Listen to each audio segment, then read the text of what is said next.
तो आज का यह सेशन बायोलॉजी के कंसेप्चुअल टॉपिक को लेकर है, जिसका नाम है टीएस ऑफ टेस्टिस, यानी ट्रांसवर्स सेक्शन ऑफ टेस्टिस, जिसको हिंदी में बोलते हैं वृषण का अनुप्रस्थ विभाजन, जो कि यहाँ डायग्राम के माध्यम से आपको पूरे कॉन्सेप्ट को समझाने वाले हैं। दोस्तों, बायोलॉजी का एक ही अंग होता है डायग्राम। अगर डायग्राम के माध्यम से हर एक टॉपिक को समझा जाए ना, तो दिमाग में हर टॉपिक आप फिट कर सकते हैं। उसी के ऊपर आज हम काम करने वाले हैं। ये शुरू करते हैं आज के सेशन को और समझते हैं इस पूरे डायग्राम के माध्यम से टीएस ऑफ टेस्टिस को। तो सबसे पहले हम समझते हैं कि ये जो गोलाकार स्ट्रक्चर है ये आया कहाँ से है। तो देखिए ध्यान से, हम पढ़ रहे टीएस ऑफ टेस्टिस, मतलब जब इस वृषण को हम ट्रांसवर्स सेक्शन काटेंगे ना, तो उसके अंदर बहुत सारी नलिकाएं आपको देखने को मिलेगा। और उन्हीं नलिकाओं का जो अग्रभाग होता है, जैसे मान लीजिए ये नलिका है, अब इसको आगे से जब आप देखिएगा तो कैसा दिखाई देगा, यानी वृत्ताकार दिखाई देगा। इसका मतलब ये सर्कल नहीं है, ये नली है। इन नलिकाओं को हम बोलते हैं सेमनीफेरस ट्यूब्यूल्स, मतलब हिंदी में बोले तो शुक्र जनन नलिका। नाम से ही क्लियर है, शुक्र जनन नलिका का मतलब शुक्राणु बनाने वाली नलिका। यानी हम जानते हैं कि टेस्टिस के अंदर शुक्राणु बनते हैं, लेकिन एग्जैक्ट आपसे पूछा जाए कि एग्जैक्ट लोकेशन क्या है, तो वो ये नलिकाएं हैं जिनको हम सेमनीफेरस ट्यूब्यूल्स या शुक्र जनन नलिका बोलते हैं। ठीक ना। तो कभी को आपसे एक नंबर का प्रश्न पूछा जा सकता है कि शुक्राणुओं का निर्माण कहाँ होता है, और ऑप्शन में टेस्टिस से नहीं हो, तो याद रखिएगा वो जगह होगा सेमनीफेरस ट्यूब्यूल्स, जिसको हिंदी में शुक्र जनन नलिका कहते हैं। और यही तो हमारा स्ट्रक्चर है टीएस ऑफ टेस्टिस। तो आइए इसके अंदर समझते, देखिए क्या क्या चीज़ें हैं। तो इन नलिकाओं को जिसके अंदर शुक्राणु बनते हैं उनको बोलते हैं शुक्र जनन नलिका। लगभग ये बेलनाकार होता है, जिसके आंतरिक भाग को इसको बोलते हैं ल्यूमेन। यहीं पे एक कोशिका होती है जिसका नाम है स्पर्मेटोगोनिया। क्या होता है? स्पर्मेटोगोनिया, जिसको एमजीसी बोलते हैं, मतलब मेल जर्म सेल नर जन्म कोशिका, जिससे शुक्राणु का निर्माण होता है ल्यूमेन वाले भाग में। और इसी ल्यूमेन के अंदर जब शुक्राणु बनता है ना, तो इस क्रिया को हम स्पर्मेटोजेनेसिस या शुक्राणु जनन कहते हैं। यानी स्पर्मेटोजेनेसिस की क्रिया जो होती है वो इस ल्यूमेन वाले भाग में होती है, जिसको शुक्र जनन नलिका हम बार बार बोल रहे हैं, जिसको इंग्लिश में सेमनीफेरस ट्यूब्यूल्स बोलते हैं। ठीक है। इसी ल्यूमेन वाले भाग में और भी बहुत सारी कोशिकाएं होती है, जैसे स्पर्मेटोगोनिया जो होता है, इससे तो शुक्राणु बनता है, तो स्पर्मेटोगोनिया बनता है, प्राइमरी स्पर्मेटोसाइट बनता है, सेकेंडरी स्पर्मेटोसाइट बनता है, स्पर्मेटिड्स बनता है, और स्पर्मेटोजुआ बनता है, और फाइनली बनता है स्पर्म। ये चरण होते हैं, ये सीक्वेंस होते हैं स्पर्म बनने की, जो हम बाद में पढ़ने वाले हैं। ठीक है। इसके इन सभी कोशिकाओं के अलावा कुछ और भी कोशिकाएं इसी ल्यूमेन वाले भाग में आपको पिंक पिंक कलर से दिख रहा होगा। ठीक ना, तीनों में। तो इन पिंक कलर को हमने अलग से दिखाया, हालांकि ये पिंक कलर की होती नहीं है। तो ल्यूमेन वाले भाग में जो ये पिंक कलर की कोशिकाओं को, जो पिंक पिंक कलर से आपको सब में दिख रहा है, इनको हम बोलते हैं सर्टोली कोशिका, जिनका काम क्या है, तो इनके अंदर यानी ल्यूमेन क्षेत्र में बनने वाले जो शुक्राणु होते हैं उनको ये पोषण देने का काम करते हैं, मतलब नरिशमेंट देते हैं। क्या देते हैं? नरिशमेंट। इसका मतलब कि सर्टोली कोशिका वो कोशिका है जो इस ल्यूमेन वाले क्षेत्र में जितने भी शुक्राणु बनते हैं उन सबको पोषण देने का काम करता है। तो इन्हीं कोशिकाओं को हम नर्स सेल भी कहते हैं।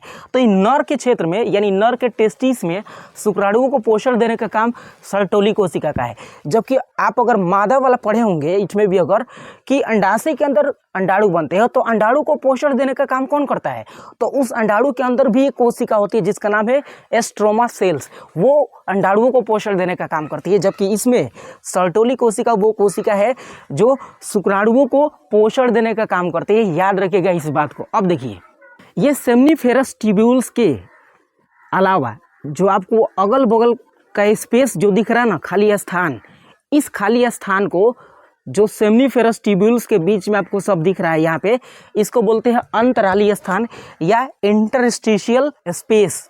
और इसी इंटरस्टिशियल स्पेस के अंदर कुछ कोशिकाएं पाई जाती है जिनको हम इंटरस्टिशियल सेल बोलते हैं या फिर अंतराली कोशिका बोलते हैं, जो कि आपको ग्रीन कलर से हमने यहाँ पे दिखाने का प्रयास किया है। इन कोशिकाओं को अंतराली स्थान कहते हैं। तो इंटरस्टिशियल स्पेस के अंदर जो कोशिकाएं पाई जाती हैं उनको बोलते हैं हम इंटरस्टिशियल सेल, या अंतराली स्थान में जो कोशिकाएं पाई जाती है उनको बोलते हैं अंतराली कोशिका। सर इनका काम क्या है? तो देखिएगा, ये जितने भी सेमनीफेरस ट्यूब्यूल्स है इनके आसपास में ही ये होते हैं। तो इनका काम क्या है कि ये नर हार्मोन को उत्सर्जित करते हैं, यानी सिक्रेट करते हैं, निकालते हैं। और नर हार्मोन कौन होता है आपको भली भांति पता होगा, वो होता है हमारा टेस्टोस्टेरोन, या जिसको एंड्रोजन भी बोलते हैं। अब क्योंकि इन कोशिकाओं से निकल रहा है टेस्टोस्टेरोन नर हार्मोन, तो उन हार्मोन का काम क्या है, तो वो स्पर्मेटोजेनेसिस की क्रिया में काम में आते हैं, काम करते हैं। इसके अलावा नर के अंदर जो द्वितीयक लैंगिक लक्षण है, जैसे दाढ़ी मूंछ का आना, आवाज का पतला से मोटा हो जाना, फाटल बांस की तरह, ठीक है, या नर का किसी फीमेल के प्रति यानी किसी मादा के प्रति अट्रैक्ट होना, ये सब कौन कराता है, तो हमारा टेस्टोस्टेरोन कराता है, जो इन अंतराली कोशिकाओं के द्वारा निकाला जाता है। और वो कोशिका कहाँ पाई जाती है, तो अंतराली स्थान में पाई जाती है, ठीक है। और हमने यहाँ पे आपके लिए लिखा भी है, देखिए सबसे पहला था शुक्र जनन नलिका। यह लगभग बेलनाकार नलिका है, जो कि यहाँ पे हमने दिखाया है ना, जिसके आंतरिक भाग को ल्यूमेन कहते हैं। शुक्र जनन नलिका के आंतरिक भाग को क्या बोलते हैं, तो ल्यूमेन बोलते हैं, जहाँ स्पर्मेटोजेनेसिस की क्रिया होती है, मतलब शुक्राणु का निर्माण होता है, ठीक है। अब स्पर्मेटोगोनिया कोशिका जो थी ना, इसी के अंदर थी, जिसको हमने बोल दिया था क्या, MGC, मतलब मेल जर्म सेल। ये कोशिका द्विगुणित होती है, मतलब टूएन होती है, डिप्लॉयड होती है, ठीक है, जिससे शुक्राणु का निर्माण होता है। तो कभी को आपसे प्रश्न पूछा जाए कि स्पर्मेटोजेनेसिस की क्रिया या शुक्राणु का निर्माण किससे होता है, तो वो होता है स्पर्मेटोगोनिया या मेल जर्म सेल से होता है, ठीक है। उसके बाद हमने बताया आपको कि सर्टोली कोशिका, जो इन्हीं सेमनीफेरस ट्यूब्यूल्स के अंदर था, जो कि हमने यहाँ पे पिंक कलर से दिखाया हुआ है। इन्हें नर्स सेल कहते हैं, क्योंकि ये नरिशमेंट देने का काम करते हैं, किसको, तो शुक्राणुओं को, यानी पोषण देने का काम करती है। उसके बाद अंतराली स्थान हमने बताया, तो सेमनीफेरस ट्यूब्यूल्स के अलावा जो खाली स्थान है उसको हम अंतराली स्थान बोलते हैं, जहाँ पे ग्रीन कलर से हमने कोशिका दिखाया, जिसको अंतराली कोशिका या इंटरस्टिशियल सेल बोलते हैं। यहाँ पे हमने लिखा है कि शुक्र जनन नलिका के बीच खाली स्थान को अंतराली स्थान कहते हैं, जहाँ के कोशिका को अंतराली कोशिका कहते हैं, जो नर हार्मोन टेस्टोस्टेरोन स्रावित करते हैं। तो ये था सिंपल और स्वीट सा टॉपिक, जो कि आपको अच्छे तरीके से समझ में आया होगा। और ऐसे ही लेटेस्ट और अपडेटेड वीडियो जो बायोलॉजी से चीज़ें रिलेटेड हो तथा जो आपको समझने में दिक्कत होता हो, उसको हमें कमेंट बॉक्स में बताइए, ताकि उसके ऊपर हम वीडियो बनाएं। तथा यदि आप इस चैनल पर नए हो तो एक बार हमको फॉलो कर लीजिए, ताकि ऐसे ही बायोलॉजी के कंसेप्चुअल टॉपिक को हम अच्छे से डील कर सकें। तो इसी के साथ अपने टॉपिक को करते हैं एंड, और मिलते किसी अदर वीडियो में।